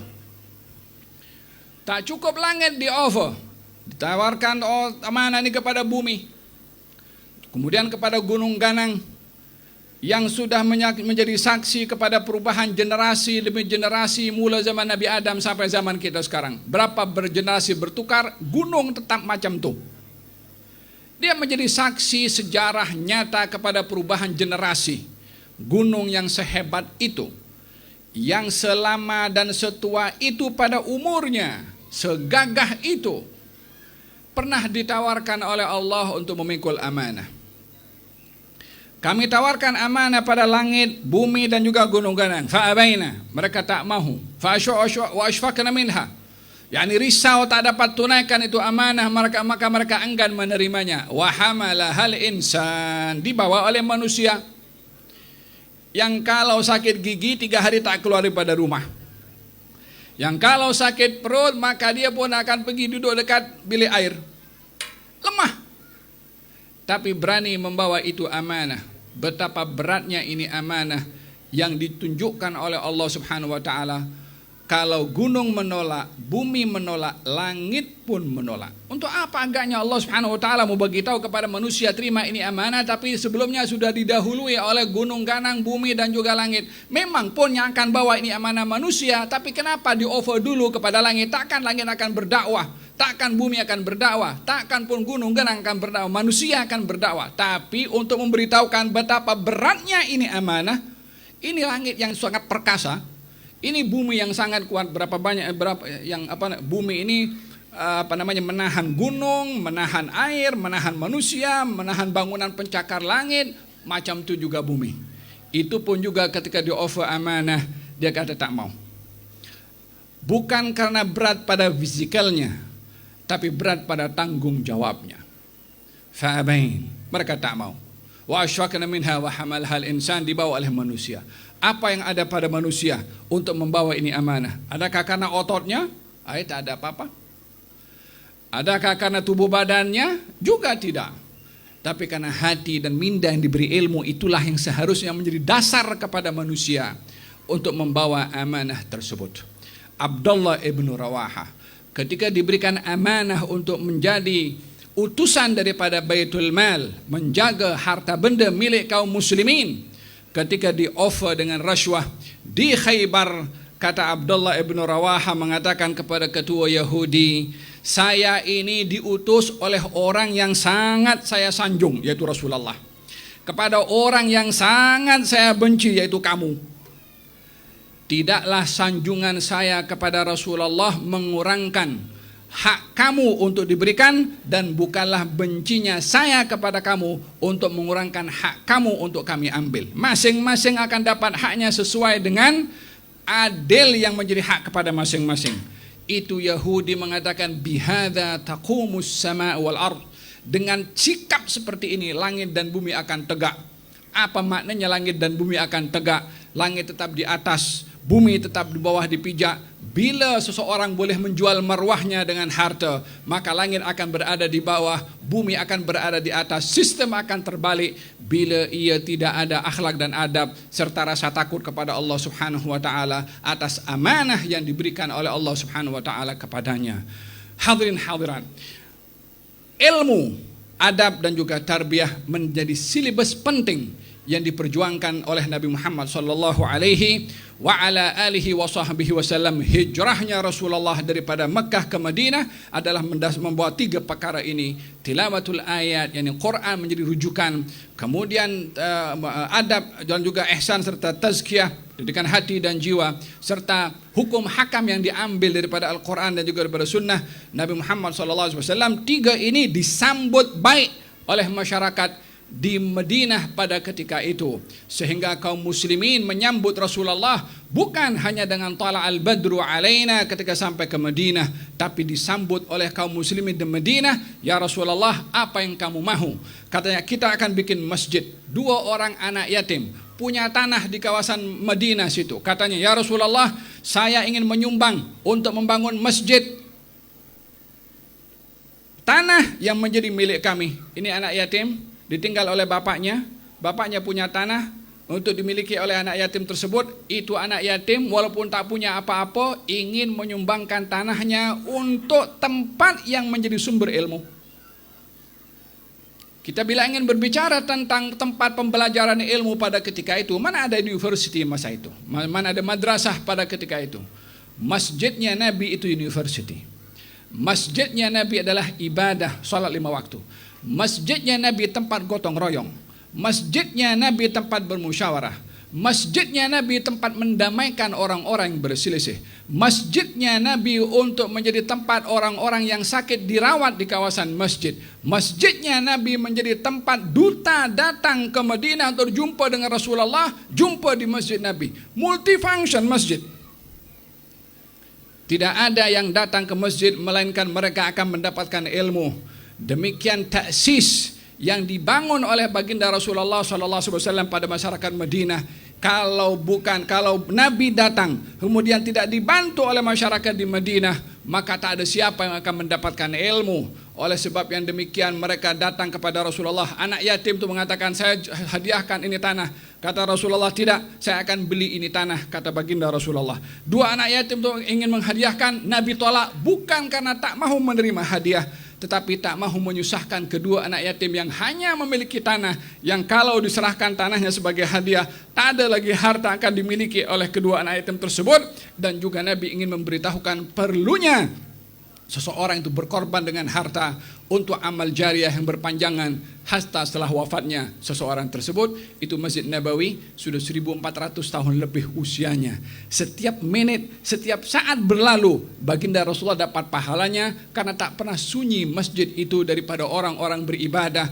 Ini adalah tanda seorang yang mengajarkan kepada kita bagaimana akal terisi dengan ilmu dan hati terisi dengan muamalah dan adab untuk mendapatkan pahala yang berterusan hatta setelah wafatnya seseorang tersebut. Demikian baginda Rasulullah didatangi oleh ibunya Anas ibn Malik. Ya Rasulullah, saya tak punya apa-apa nak bagi kepada engkau, tapi saya ada anak kecil, Anas, usianya waktu itu 10 tahun. Saya hadiahkan anak saya ini kepada engkau untuk khidmat, untuk membantu, untuk melayan kepada engkau. Hal-hal yang engkau suruh kepada dia, gunakan anak saya untuk berkhidmat kepada engkau. Yang lain bagi harta, yang lain mungkin bagi makanan. Ibunya Anas bin Malik bernama Ummu Sulaim, cerdik, clever, pandai. Dia mahu anaknya berkhidmat kepada Rasulullah sallallahu alaihi wa ala alihi wasallam hingga hari ini. Ya, kalau kita menyebut namanya Anas bin Malik, yang dapat pahala juga ibunya. Karena sebahagian besar ilmu yang kita dapat dalam syariah adalah daripada Anas ibnu Malik. Anas ibnu Malik tidak menjadi orang beralim kecuali ibunya yang menjadi sebab. Tidak menjadi orang perawi hadis kecuali ibunya yang menjadi sebab. Tidak menjadi orang yang disebut namanya berkali-kali dalam Quran, dalam tafsir dan juga dalam hadis, melainkan karena jasa seorang ibu yang menghantarkan anaknya kepada Rasulullah SAW. Hadirin hadirat yang dirahmati oleh Allah Subhanahu wa taala. Hikmah yang kita ambil pada malam hari ini adalah perjalanan hijrah Rasulullah SAW ke pangkuan ilmu. Ialah Nabi bukan berhijrah daripada Mekah ke Madinah sahaja, bukan hanya tempat daripada tempat sahaja, tapi Nabi berhijrah dengan membawa orang daripada jahil menjadi alim, daripada orang yang tidak beradab menjadi beradab, daripada orang yang tidak baik menjadi baik. Itulah hakikat kejayaan hijrahnya Nabi Muhammad sallallahu alaihi wa ala alihi wasallam. Adanya Rasulullah ke Madinah disambut oleh masyarakat di Madinah sehingga tersebarlah ilmu daripada kota Madinah hingga ke hari ini, yang semua adalah berkat daripada perjuangan orang-orang tua ibu bapa yang mengajarkan dan menghantarkan anaknya untuk belajar kepada Rasulullah sallallahu alaihi wasallam. Kita di tempat ini, di Negeri Sembilan atau di daerah ini, didatangkan ramai daripada asatidah yang punya madrasah, yang punya pondok. Salah seorangnya adalah Syekh Nias Al-Adni, yang juga ingin menyambung lidah apa yang disampaikan oleh Rasulullah daripada tarbiyah ilmu dan juga tazkiyah dan juga tarbiyah ambillah peluang ini seperti mana kaum Ansar mengambil peluang dengan kehadiran Rasulullah sallallahu alaihi wasallam. Dengan demikian seperti mana lahir di Madinah orang-orang yang hebat dengan didikan ilmu dan juga tarbiyah, insyaallah di negeri ini, di wilayah ini, di daerah ini akan lahir juga orang-orang yang berilmu dan juga bertarbiyah bila dihantarkan di sekolah-sekolah yang menitik beratkan tentang ilmu dan juga tarbiyah. Kita berdoa kepada Allah Subhanahu wa taala. Moga-moga pada malam hari ini adalah Allah memandang kepada kita dengan pandangan hati kita ini dikayakan oleh Allah dengan ilmu dan ma'rifah serta adab ya rabbal alamin. Ilmu yang Allah kasih ini mudah-mudahan ilmu yang memberi manfaat kepada kita. Ilmu yang diberikan oleh Allah mudah-mudahan menambahkan iltizam dan istiqamah kita dalam ketaatan kepada Allah Subhanahu wa taala. Ilmu yang membimbing kepada kita untuk melakukan yang hak dan meninggalkan yang batil. Ilmu yang mengajak kepada kita untuk melakukan yang ma'ruf dan meninggalkan yang mungkar. Ilmu yang dengannya kita akan terbimbing di jalan yang benar dan terselamat daripada kesesatan ya rabbal alamin. Kita berdoa kepada Allah Subhanahu wa taala, moga-moga kita sebagai orang tua adalah orang tua yang mengambil berat tentang ilmu kepada anak-anak kita untuk ditarbiyah. Seperti mana Nabi mengambil berat tentang tarbiyah di rumah oleh orang tua terhadap anak-anak. Kami mengajarkan anak-anak kami tentang sirah Nabi kami, umpama kami mengajarkan kepada mereka Al-Quran, kata Sayyidina Abdullah ibn Abbas.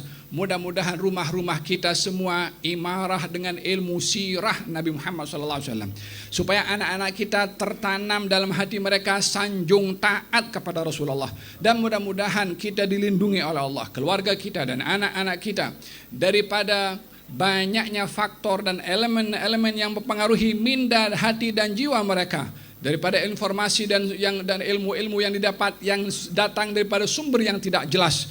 Moga-moga Allah Subhanahu wa taala membimbing anak-anak kita suka kepada orang alim, hadir di majelisnya orang alim, mengambil ilmu daripada orang alim, mengambil berkat daripada orang alim, didoakan oleh orang alim ya rabbal alamin. Dan mudah-mudahan semua yang hadir di sini oleh Allah Subhanahu wa taala dicatat namanya dalam golongan orang-orang yang ahli syurga ya rabbal alamin. Dicatat namanya oleh Allah Subhanahu wa taala dalam golongan orang yang diberi hidayah oleh Allah.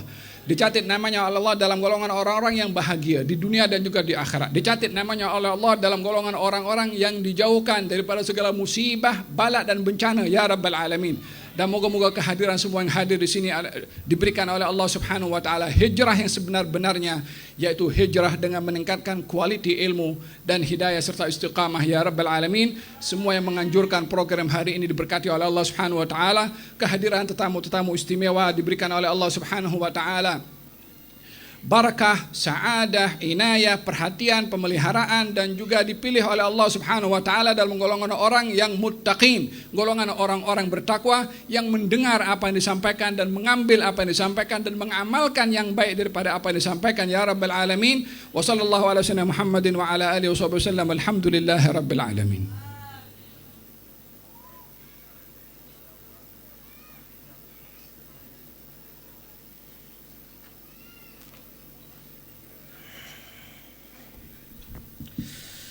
Alhamdulillah, pihak majlis mengucapkan jutaan terima kasih atas tausiah yang telah disampaikan oleh Habib Ali Zainal Abidin Al-Hamid.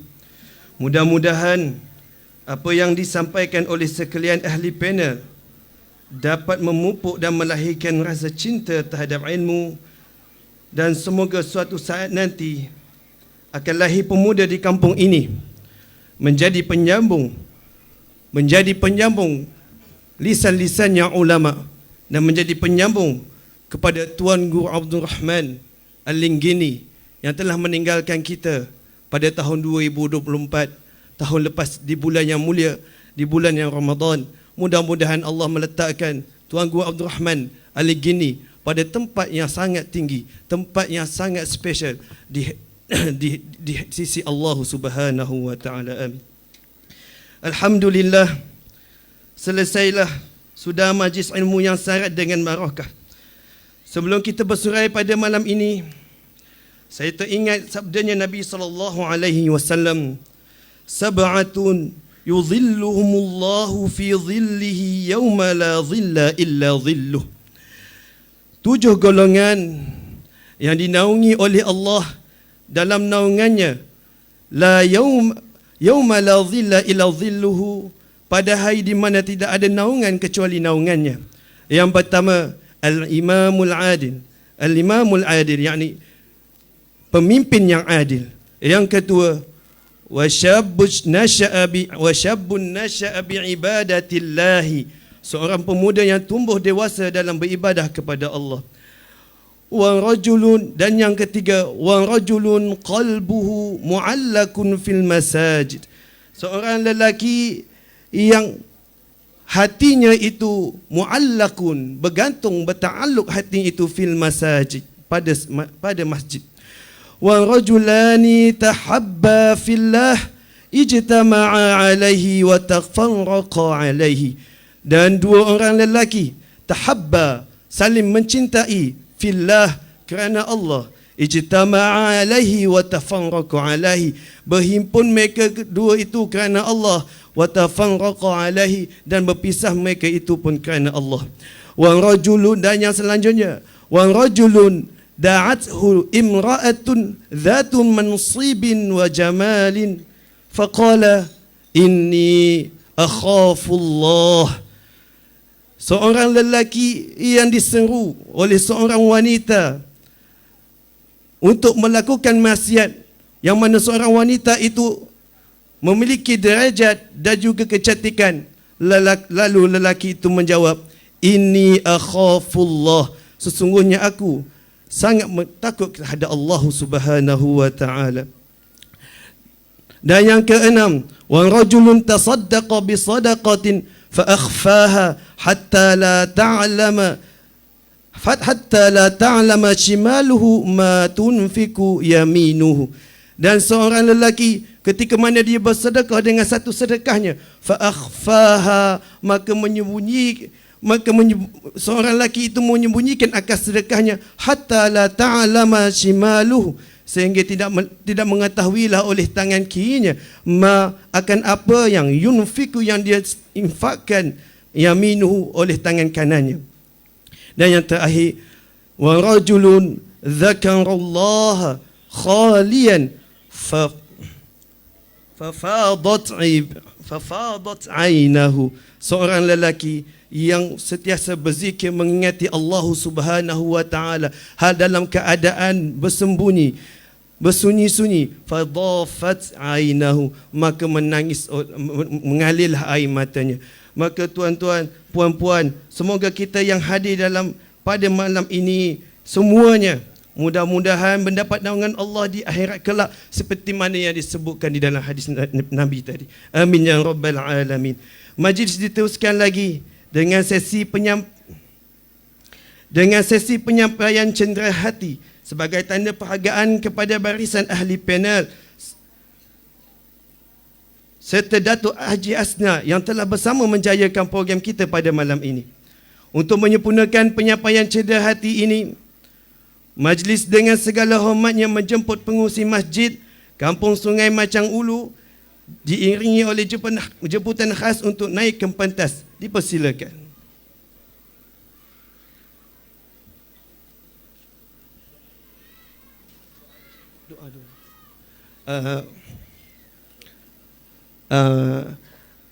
Minta maaf, sebelum kita menyampaikan cendera hati tuan-tuan, kita akan tutupi majlis kita dengan doa dulu yang akan dibimbing oleh Syekh Nias Al-Adani.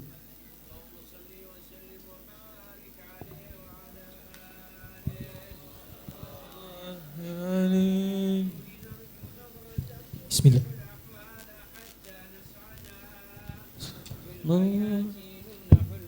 ومن خير ربي مستمرا أبدا يا الله. وختام العمر يأتي حسنا في ثبات وصلاح واهتداء يا الله.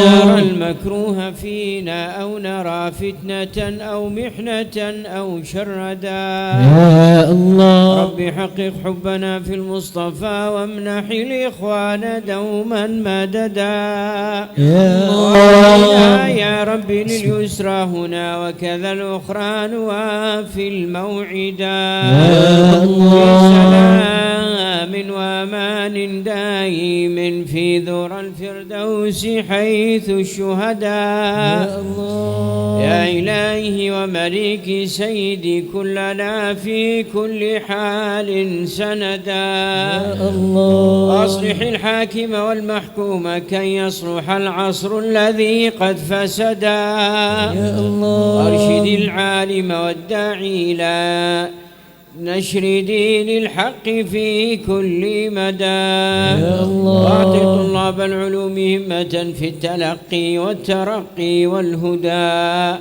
ليكونوا خلفا للمصطفى يحمل العلم الشريف الأوحدا ربنا نحن العصاة فاهدنا واغفر الأوزار واستر ما بدا واحمنا من شر نفس وهوى ومن الشيطان مع دنيا الردى ربي واجمع أمة مرحومة تحت ظل الشرع فالشرع هدى يسع الحاضر منا كلما وسع الماضين ختما وابتداء ربي ضاقت فرج الكرب على أمة التوحيد فالخطب عدا واختم العمر بإيمان لنا وثبات واجعل التقوى رداء يا الله وختام الوصف صلى ربنا كل خير واسف كل حين وسلاما سرمدا يا الله واجزل المن حالنا يا سيدي أنت على الفضل دوما أبدا بفضل سبحان ربك رب العزة عما يصفون والسلام على المرسلين والحمد لله رب العالمين الصلاة والسلام عليك يا سيد المرسلين الصلاة والسلام عليك يا خاتم النبيين الصلاة والسلام عليك من أرسل الله رحمة العالمين وصلى الله على سيدنا محمد وعلى آله وصحبه أجمعين. سر الفاتحة إلى حضرة النبي محمد صلى الله عليه وآله وصحبه وسلم. الفاتحة.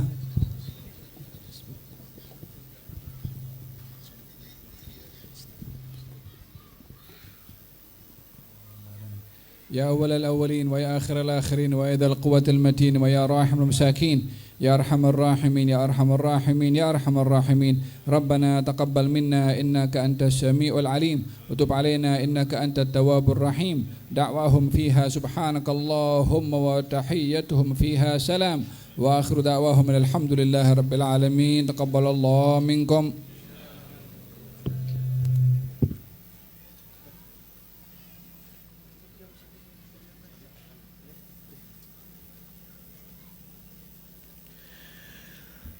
Alhamdulillah, terima kasih diucapkan kepada Syekh Nias di atas pimpinan bacaan doa tadi. Dan baik, majlis kita diteruskan lagi dengan sesi penyampaian cedera hati sebagai tanda perhargaan kepada barisan ahli panel serta Datuk Haji Asna yang telah bersama menjayakan program kita pada malam ini. Untuk menyempurnakan penyampaian cedera hati ini, majlis dengan segala hormatnya menjemput pengurusi Masjid Kampung Sungai Macang Ulu diiringi oleh jemputan khas untuk naik ke pentas. Dipersilakan.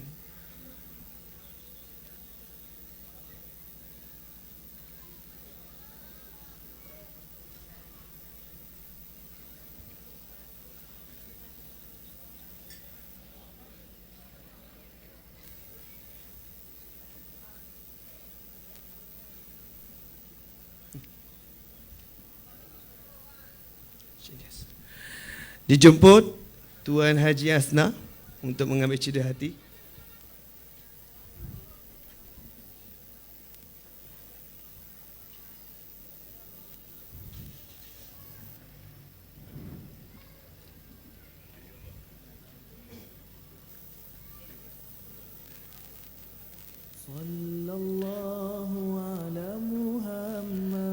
Selanjutnya dijemput ahli panel pertama kita, Al-Fadhil Kiai Ahmad Rifai, untuk mengambil cedera hati.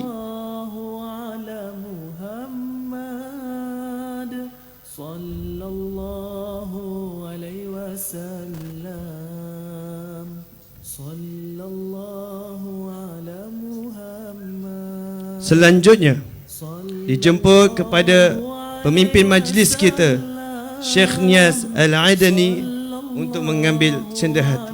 Muhammad sallallahu alaihi wasallam sallallahu ala Muhammad. Dan yang terakhir, kepada jemputan khas kita, kepada mutiara kita Al-Habib Ali Zainal Abidin, dipersilakan.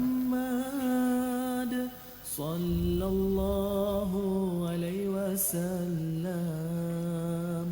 sallallahu ala Muhammad sallallahu alaihi wasallam. Terima kasih diucap kepada pengurusi majlis Sungai Macang Ulu atas kesudian menyempurnakan penyampaian sebentar tadi. Hadirin dan hadirat yang dihormati sekalian, sebelum kita bersurai sepenuhnya, marilah sama-sama kita menadah tangan mengaut keberkatan menutupi majlis yang mulia ini dengan bacaan tasbih kifarah dan surah Al-Asr. Subhanallah wa bihamdihi, la ilaha